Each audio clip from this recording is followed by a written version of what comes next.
My name is Johannes Sandsten Atlason, and I'm from Sweden. You know, the very essence of the mental game is this. The only reason an event matters is because we make it matter.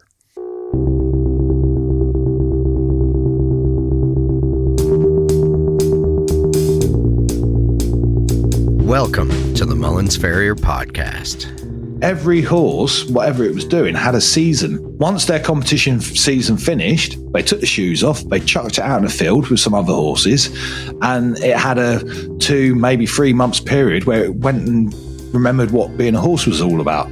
Even in a cheaper area, your prices should be set by your skill level, by your experience.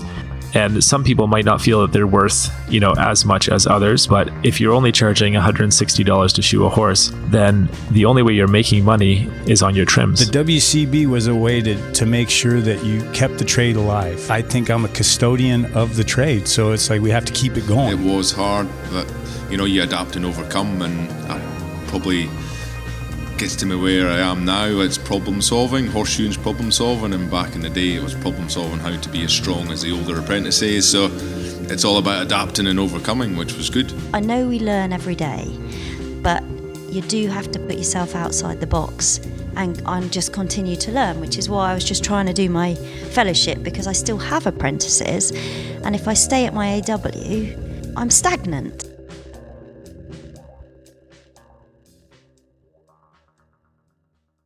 Welcome, everyone. A brief shopkeeping before we start. Dr. Simon Curtis is hosting another one of his webinars on December the 6th. This one is all about hoof rehab. Here is the description. We are all confronted by hooves that have been pushed to the limit, and we are expected to improve them. When horses have a break from their activities, too often the shoes are just left on. This is the opportunity to remove them and return the foot to a more healthy loading. Paige Poss and Marty Sala are both experts in their own field. Paige is a well-known anatomist and hoof trimmer. She will be carrying out a video dissection of the equine foot while discussing hoof rehabilitation.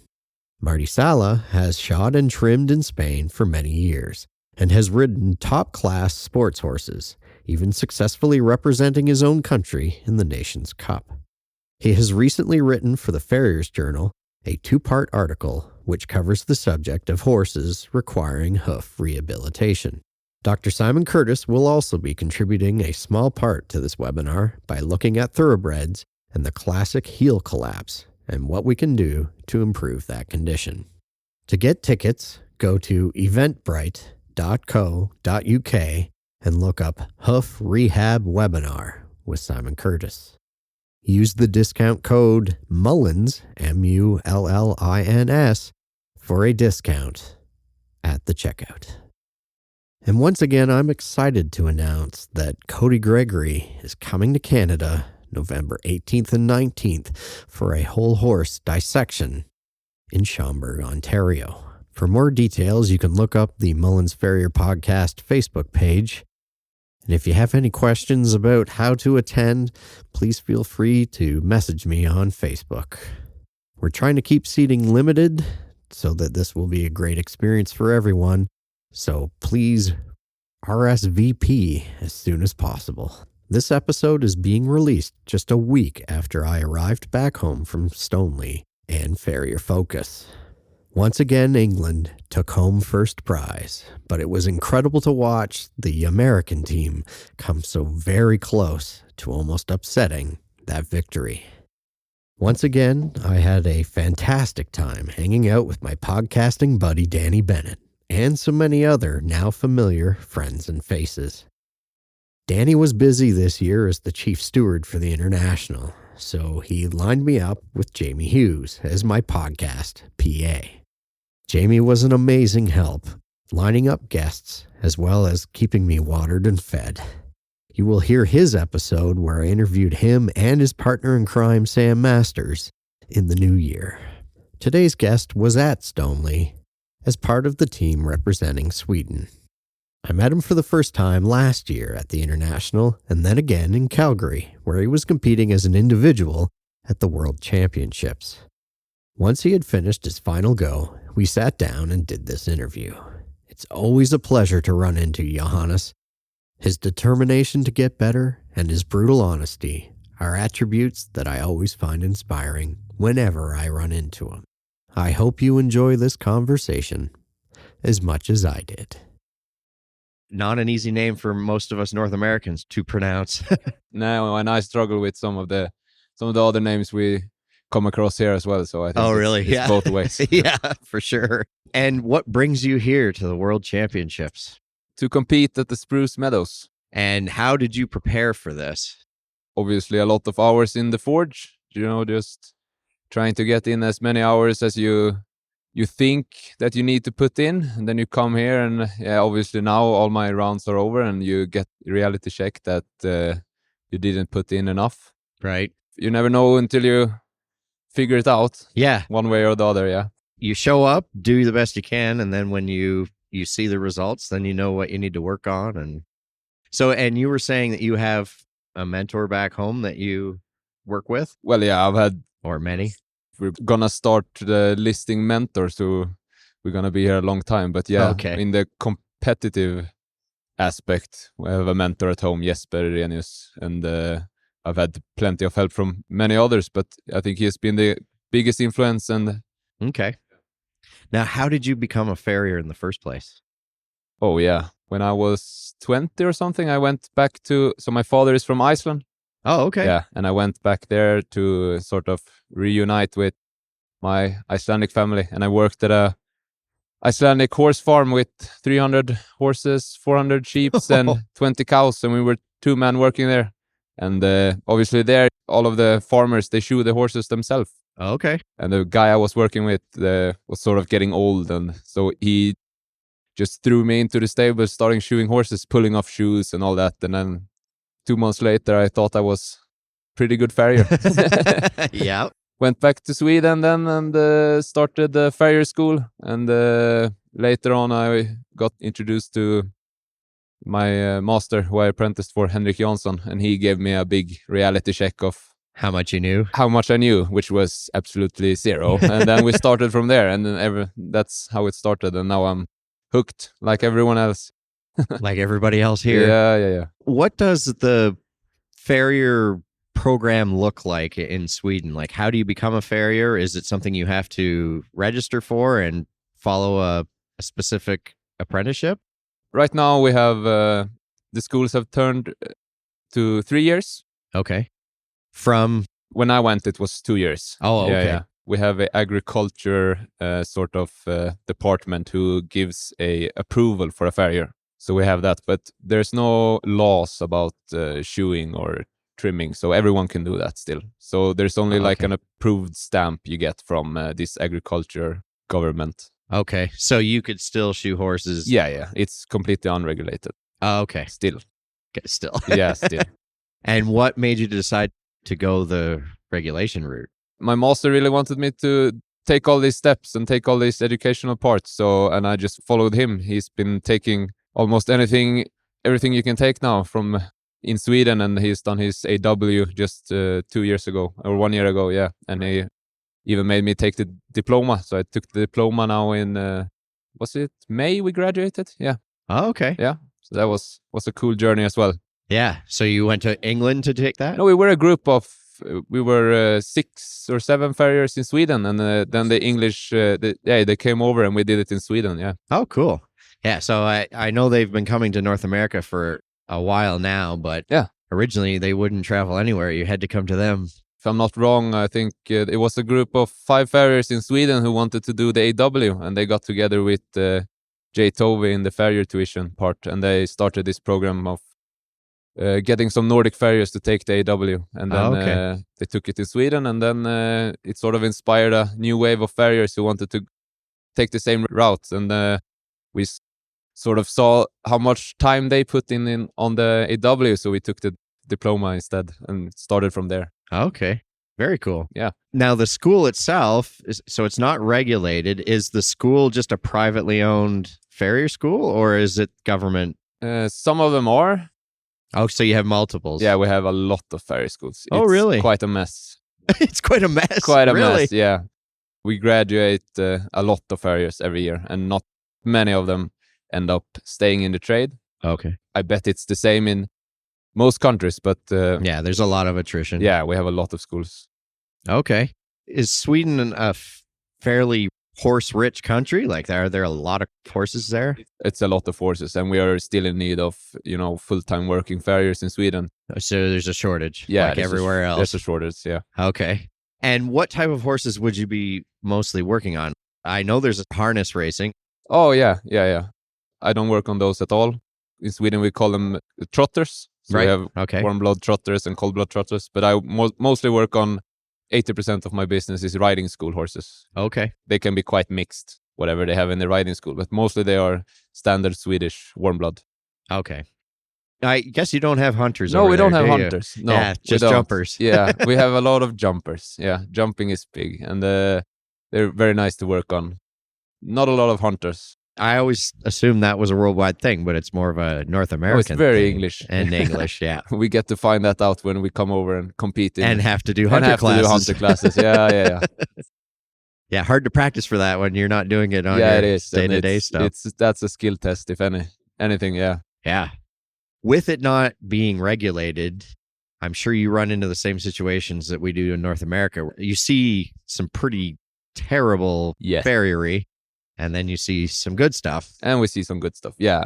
It's very easy when you start talking about this, the environment of ferry, that you get hooked up on all the bad stuff you get to see. Yeah. But yeah, it's highs and lows. You get to see some stuff that is, you start to question the system. But I always try to think that whoever did that, I don't think they had in mind to do a bad job. Everyone's trying, and I think the best way forward is just try to bring everyone along on the same track, and welcoming everyone, no matter what skill level you're on, or vice versa. Right. But in Sweden, it's very divided. You have one group of farriers that I would call the very good ones, and then you have the other group, and you can call them whatever you want. But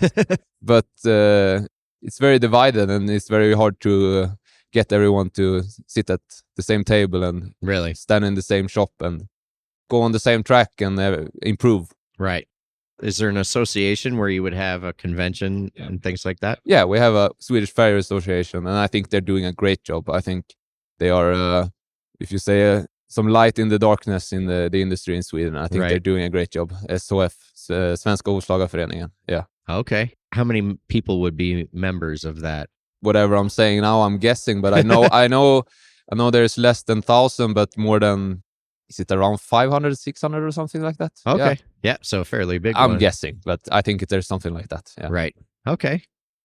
As you came along in your career, you decided you were going to compete. Yeah. How did you get that bug? When I first started at my master, Henrik Jansson, I was very, very anti-forging. Oh, really? Yeah, making shoes, hand-making shoes. I didn't see the point of it. So that wasn't something you did in school? Well, we did in school, but I was not very keen on it. Oh, okay. Then I went, and he convinced me to do it, and trying to convince me all the positives of it. And then we went to a competition, and I get to see some of the top hands in Sweden, what they could do to a horse's foot. And I just got inspired from that. I didn't even believe you could shoe horses this way or this perfect. In my mind, it was just perfection. I couldn't see anything wrong with it then, but that sort of set me on that path to start with that. And then you get a new reality check every time, and you come here and you see 65 people that you think, they're all top hands, and then the top 25, it's amazing what they can do on this time. And as soon as you're done, you just want to go back home and try Get in your shop, right? Yeah, try and do the same. Yeah. Yeah.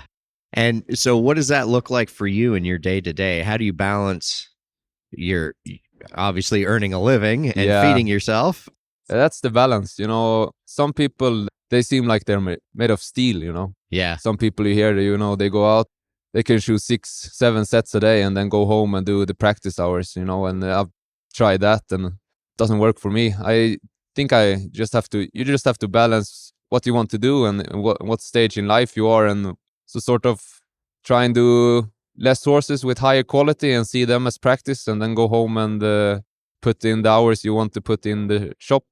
Be true to yourself, how much you can do and how much you can't do. And yeah, if you dream of winning Spruce Meadows, you have to shoe every horse like it's the finals almost. You know, at least that's what I think you have to do. Right. Yeah. Basically, you're being paid to practice at that point, right? Yeah, you have to see it like that. Your worst level have to be so high that you're still placing here.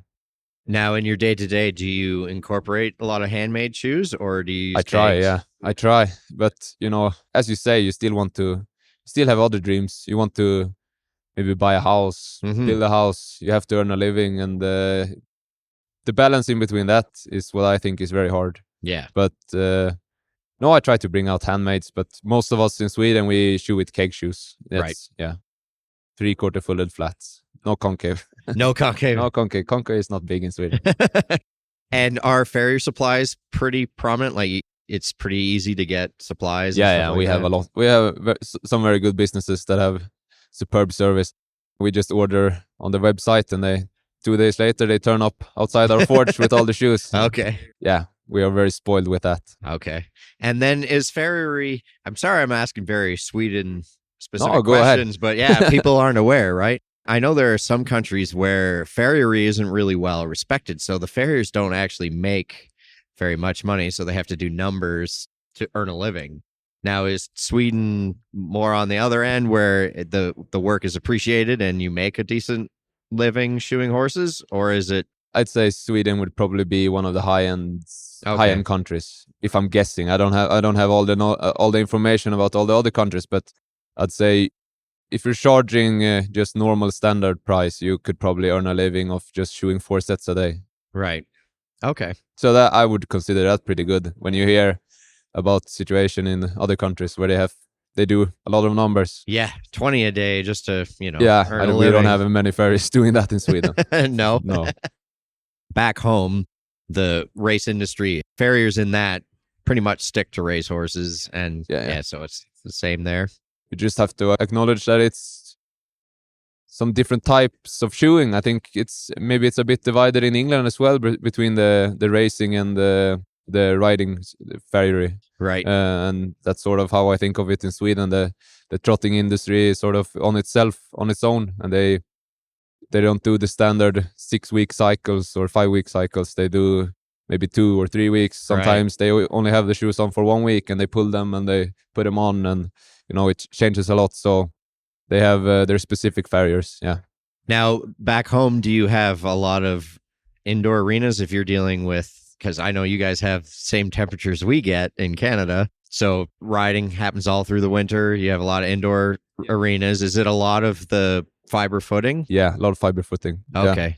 Yeah. That's sort of where the barefoot thing took off in Sweden with the barefoot jumpers. Or I don't know a lot about that, so I can't tell you too much about that. But Okay, I was going to ask. I just know that that's one of the reasons we don't do a lot of concave. It's very Too grippy. Yeah, too grippy. A lot of flat steel, Right. wide sections. Yeah. Okay. And showgrounds and stuff like that, do you have many actual turf, like grass showgrounds? Yeah, there's some grass, but all the competition arenas are going more towards the fiber, and then same with us. Whenever you're competing in a certain environment, you want to train in that environment, Yeah. so it becomes very easy to put in the fiber stand in your own training arena, and then the horses are just going on more and more on fiber, and fiber is probably, everyone says it's amazing to ride on, but all the plus comes with a negative, and people are starting to realize maybe the negatives of fiber, and we'll just see what happens in the future about it. Yeah. Now, is fiber a fairly recent thing for you guys, or have you had it I've for not been in the years? industry that long, actually, so I've just grown up with being a farrier and everyone talking about the fiber surface. Okay. Yeah. So fiber has been along since I started. So Okay, how long have you been a farrier? I graduated 2018, so I've been shoeing on my own for this is the 5th year now. Okay. Wow. Man, look how far you've come in that period of time. There's some other young guys out there who's just, you look at some of the guys here, they're 20, 21 and placing very high on the rankings, and yeah. Wow. Wish I've started sooner. Yeah, I had the same thing. Yeah. Yeah. So with the fiber footing, what are some of the more common injuries that you're seeing out your way? Oh, a lot of suspensories. Yeah. I don't deal so much with those type of injuries. One of the great aspects of doing my apprenticeship with Henrik Jansson at SLU, he's very good with this, and it sort of made me realize what I can and what I cannot do. So I normally focus on shoeing sound horses, and whenever I stumble upon a problem, I sort of lean on him. Okay. Trying to get some information out of him on what to do, but send them away to him. And I think it's one of the biggest things you have to know when you're dealing with horses, since they can't talk, is that you make right by them by making the decision that's best for them. Right.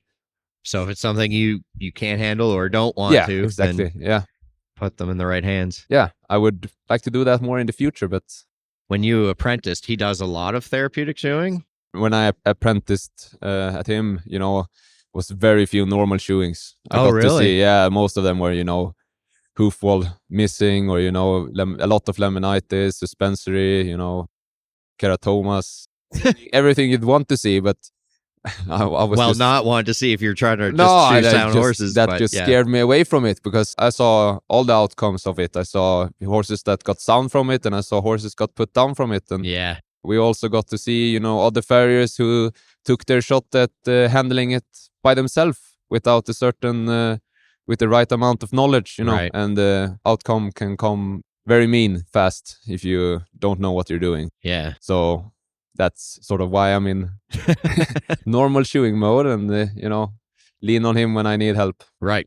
That said, after getting your dip, is the AW on your radar, or is that AWCF? Is that something you want to go for? I'm definitely going to take that. I don't know when, but 100% Okay. that I'm going to take it, but don't know when. Now, is there a lot of educational material available in Sweden as far as textbooks and stuff like that? Yeah, we have some. Yeah. Some of them a bit out of date. Right. Just like anywhere. Yeah. And a lot of them say different things. Right. Just like everywhere. Yeah. But I think that was very good with the diploma, that I think the textbooks were they were all the same. Right. Most of them. Yeah. Like the ones recommended for the ones diploma. recommended. Yeah. And you're very proficient in English. English is taught in school, right? You have several languages you have to learn, don't you? Yeah. So we start English very early in school. I think it's 3rd grade or something like that. Oh, wow. Yeah. Okay. But thank you. No, you definitely are. Better than my Swedish. Yeah. Okay. Yeah, good.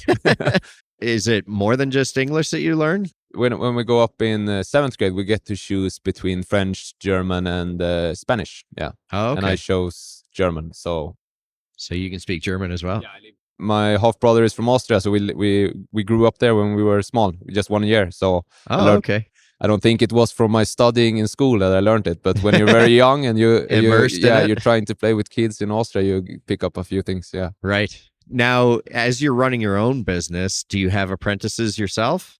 No, I have not had anyone sticking around for more than I think it's 3 weeks. I have one now starting when I get back home. He's been with me 1 week, and he seems very keen, and all of them seem very keen in the beginning. But when you show them what do you think people have to do to become good, you don't want to give them any false introduction to shoemaking and getting under a lot of horses. I think that's a very good way to make sure they get a true sense of what a farrier is, actually. Right.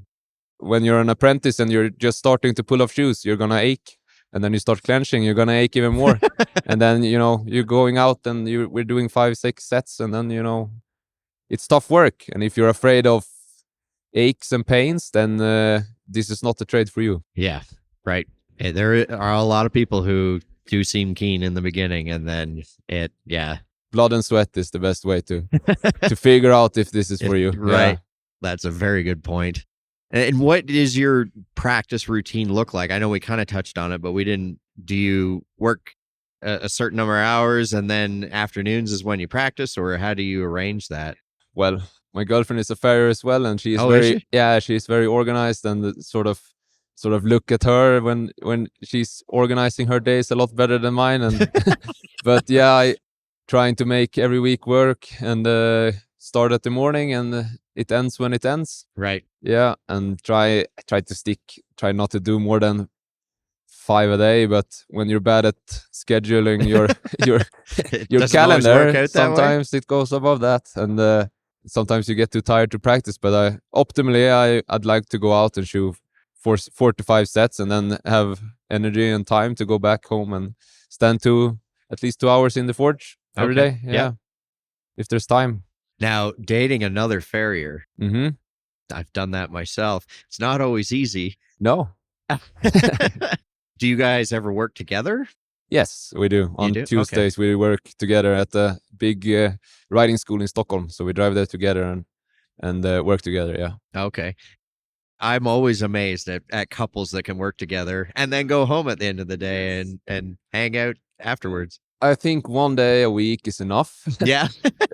Because when you get back home, you sort of want to talk about your day. And, when you've already spent it together the whole day, then you're not looking forward to coming back and meeting each other. But it's all this aspect of both of us are trying to do our best next to each other, shooting one horse at a time, so we don't work at the same horse. So okay, we both agree on how horses should be shod, and I use her a lot when I'm preparing for a competition and let her look at my feet and value her opinion, even though I've been, going on longer. Or I think that's very important, to be open to a new pair of eyes. Everyone can see and see different stuff. Right. Yeah. You can kind of get stuck in your own ways and not notice certain things. Yes. And sometimes you even don't want to see it when you're doing stuff. Your imagination tells you you're good. Right. Yeah. And then someone comes and puncture that. It's a lot of those kind of aspects you have to take into consideration when you're preparing for or trying to improve. Right. Now, it also must help too at the end of the day for those discussions that you have where your partner also understands being a farrier and the people you deal with and the situations you deal with. I imagine that makes for... I think we have a good balance of it. Sometimes mostly me, we get sick of horses. Then we have to change the subject a bit. But she can carry on talking about different horses and hoofs to midnight. Right. So she's very interested and a very good farrier.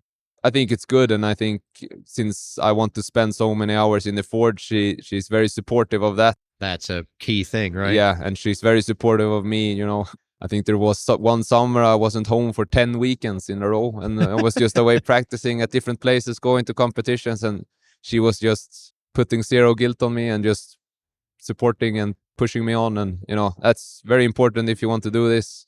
You have to have a good relationship to make that happen. Yep. I've had that same conversation this weekend with several farriers about the support from back home, because not everybody would understand that kind of time commitment and sacrifice. You don't look very smart when you're standing at an anvil just bashing on steel all the time. So it helps that she understands what I'm doing at least, right, and understands the difficulties of it and why you have to put in so many hours. And right, yeah. Now, is she a competitor herself? She's competing as well, and she's going with us to Stoneleigh. She's still she's just been a graduate for 1 year, so she is still regarded as an apprentice in the rules in Stoneleigh. So she's going on the apprentice team. Yeah. Oh, cool.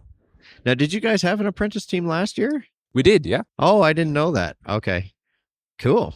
So you'll be there together. We'll be there together, yeah. I don't know who's going to support one another there, because when we both compete, we sort of get in your own zones. Yeah, we try, and I think it's working out good. Oh, good. That's a unique relationship to have, right? It's very common in Sweden. Is it really? Yeah, I think I have 4 or 5 farrier friends that have their girlfriends are also farriers. No way. Yeah. Oh, okay. Maybe it's just becoming more common. Yeah, I think it's coming everywhere now. Yeah. Today's episode is proudly sponsored by Spencer and his team at Out West Design and Fabrication, where they build farrier bodies, custom interiors, and vet boxes, and just about anything else you can come up with. I have seen many of their finished products and spoken to many of their happy clients. So happy, in fact, that it inspired me to use them for my next project. Check them out on Facebook at Out West Design and Fabrication. This portion of the podcast is called the Stratum Tectorium. These are the short answer, surface stuff questions, but it's okay if the guest wants to go deeper. Enjoy. Well, the first question is your favorite book. Well, I'm sort of bad at finishing books, but Are you? Yeah, that's a pretty common thing with yeah, farriers. I just read the think. start. But at the moment, I'm reading a very good book about. It's in Swedish about psychology of money. Oh, okay. But I'm only halfway in, so I can't really give a Can't good comment review. on- Yeah, I can say a good review about it. But Now, is business a thing that you're focusing on too? Like, I've read those books myself because I'm not a great business person, and I heard you say about organizing your days and stuff like that. And that's one hobby of mine: business and stock market and oh, okay, those kind of things. Yeah, not very interesting for most people, but I find it interesting. right, yeah, and important. Favorite brand of nails? Mustard. Is there a specific line of them? I use the ESL's one. Yeah, Okay. they're very good. What shoe sizes do you generally have to stock the most of, or like size of bar stock you'd have to cut? I think it's Libros 1 to 3 goes the most. Yeah. Favorite Mega Rasp? I think everyone's gonna say the XL green one. Yeah. Yep. Okay. When you get a good one, sort of 50-50 nowadays. When you get a good one or you get a bad one. right. What is your dream farrier rig? I don't think rigs is so important, but as long as I have a good anvil and tools, I'd show out of anything. But at the moment, I'm in a transporter Okay. that has broken down at home, so Oh, I'm no. not so keen on it now. But Now, a transporter, would that be a van? yeah, exactly, a van. Yeah. And who makes that? Oh, Volkswagen. Yeah. Volkswagen doesn't have many vans in North America. No, 'Cause yeah, I saw a I've lot of heard them on in the England. podcast you're making fun of the van people in Europe, and everyone's been driving trucks here. Yeah. Yeah. It's the other way around in Sweden. Right. Well, I have a van on order, so Yeah, good. Yeah. Join the club. Yep. I'm changing. Yes, good. Favorite rounding hammer? At the moment, I'm really keen on the Simon Bodner ones. Okay. Yeah, they're Yeah. very good. Yeah. He's a great guy too. Yeah, he's. Yeah. I got him to send me a few of his books, handed them out to my friends for Christmas. Yeah, and then I'll change my answer. That is one book I've finished because it's very short. Right, And that yeah. book has helped me a lot. His tool book about fixing tools. Yeah, that's a brilliant book. It's Everyone great. should have that. Yeah, no kidding. Favorite type of bar stock to work with? 25 by 10, no inches. No, it's just, yeah, which I'm trying to do the conversion, which is 3/8 by inch 1. by 3/8. Right, I said it in the wrong order. Favorite pastime after work? That would be just spending time with friends and my girlfriend. How do you guys practice a lot together? We do, yeah. Okay. Yeah, we do. That'd be some of your time spent together. Quality But- time. Romantic dinner by the forge. Yes. Yeah. By the fire. Yes. What's the next thing on your bucket list? I think I would like to perform here, get in the top 10 here, and I will let that take the time it takes and come back here a few years. I really hope they keep doing this. Yeah, me too. But I think the biggest thing would be getting everyone in the Sweden together and do a very good run in Stoneleigh. That would Right. be a huge dream come true. Yeah. Favorite brand of keg shoe? The Libro Mustard. Really like them. Yeah. Ideal number of horses to shoe all around in one day. We kind of covered that. 4, right? Are we thinking 4 or about 5? money or health? Yeah. I think I feel pretty good just doing 4 sets. And I think I can really focus on getting good quality into the shoeing.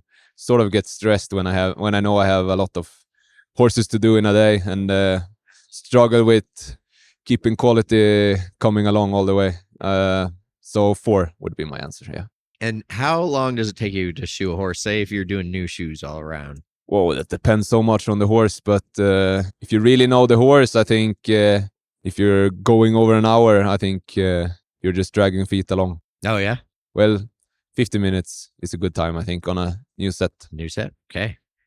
Favorite anvil? Ooh, I'm from Sweden, so I think I have to say the Kolsvas. Yeah. It's I a have- pretty common yeah, answer. I have some of those at home. And then I used what's it called? The GHM Legend? Oh, yeah, the JHM. Yeah. Yeah. Using that a lot. Yeah. Okay. Favorite inspirational quote? You can do anything you want. It just matters how much you want it. Do you have a dog that comes along with you? Farrier Terrier? We have a Farrier Terrier together. Yes. Who does he go with? He just prefers going with my girlfriend more. And it's a whippet. Yeah. Oh, okay. My dog would prefer to go with my fiance too. Yeah. If you're stumped on a case or need backup, I think you kind of said this. Who do you call? Henrik Jansson. Sort of depends, actually. I've called a lot of my friends, everyone in the team, and about many different things. I think everybody has their strong suit, right? Exactly, and I think you stumble upon so many different problems when you run a farrier business. It could be customers, can be business, can be health, can be competition, can be forging, can be, the list goes on and on and on. But mostly I've been calling Henrik Jansson and when I've needed help. Do you have a favorite shoe or package for mystery lameness or when a horse gets a little footy? No, I don't. And I've heard that question on the podcast a lot. Whenever something goes wrong, I just try to go back to the simple basics of horseshoeing. Right. And if that doesn't solve it, then you need to look further. And then I mostly then I call for help. And I've been using a lot of leather pads. Yeah. Whenever you get sort of weak, brittle feet, and you need to cover it up underneath, and when you don't have a lot of depth. Now, what's the climate like for you? I imagine it's similar to what I deal with, but are your feet typically wet, typically dry, or a bit mixture of both? Sort of varies a lot. Yeah, we have wet periods and then we have dry periods. And this summer it was very, very dry, and then we got super, super wet. So it was horrible for the feet, and they all exploded at the same time. Then you're sort of super, super busy for a few weeks and fixing shoes and putting feet back together. I think we get to feel a little bit about what it's like shoeing in all different kind of climate. We have winters, and then it's freezing cold, and the hoofs freeze up, and then we have the summers, and it's super dry, and they go rock hard, and then we have the wet. They just flare out and get all mushy. I'm geographically not very clever. Whereabouts in Sweden are you? Like towards the north end, south end? Very close to Stockholm, so that would be the middle area. Yeah. Okay, gotcha. 1 hour west of Stockholm. And what would say be the coldest temperature you deal with versus the warmest? This summer we had some 30 degrees Celsius days. Did you? Yeah. And we've had very bad winters where it doesn't get so cold. It just gets very, very muddy, and right. Just the snow disappears. But when it's a proper winter, we can get -20. Okay. Yeah, we'll be mostly around the -20, but we can drop to -30. I think it's very similar weather to Canada. Yeah, Sweden, that's what I've heard. Yeah. What do you use as your planner? My phone. Okay. Yeah. You've gone digital. The new kids. Yeah. I've not stumbled upon any problems with it yet, but gonna happen eventually. Favorite method of soothing aches and pains? I just go to sleep and hope they're gone. Does that work? Not so good, but no, I don't really have one. I should be doing more workouts, but I had a New Year resolution about doing that this year, so I have to postpone it to 2024. Another year. There's always another year. Yeah, exactly. Yeah. Favorite drink? I think it's just a very nice cold beer. All right. And you're not very specific about it. If we're going to be very specific, we have some local brews in our area that are very good. Yeah. Yeah. Favorite genre of music? Oh, I sort of listen to anything. Yeah. Do you have a favorite song? My favorite band is U2. Is it? Yeah. So one of their songs, Beautiful Day. So do you work out would have been the other question, but you answered that. One I've added, what knives do you use? So I have 3 knives in my pockets. I have a left and a right curved blade, and I use normally double S because I'm not very good at sharpening and they're not so expensive. And then I sort of ruin them. Right. But then I have a more exclusive knives where I have the Bodner Slim Roger one, which is perfect for frogs. It's absolutely amazing. And I sort of go into focus mode whenever I'm sharpening that because that's higher end. Yeah, you paid more for it. Yeah, paid more for that. Now, what would you have been if not a farrier? Oh, I don't know. Hopefully something else that I would have been as passionate about and made a lifestyle out of it. I don't really know, actually. That's okay. And if you were going to be stuck in a shop with somebody for a month, who would it be? That's a long list. Yeah. But if you're going to be stuck 1 month, I'd probably choose my girlfriend, or I'd choose Jesper Renius, because I know 1 month with him in the forge, I'd come out a different farrier. Yeah. Right. Okay, cool. Well, thank you very much. Thank you. This has been great. Yeah, thank you. Today's episode is proudly sponsored by Spencer and his team at Out West Design and Fabrication, where they build farrier bodies, custom interiors, and vet boxes. and just about anything else you can come up with. I have seen many of their finished products and spoken to many of their happy clients.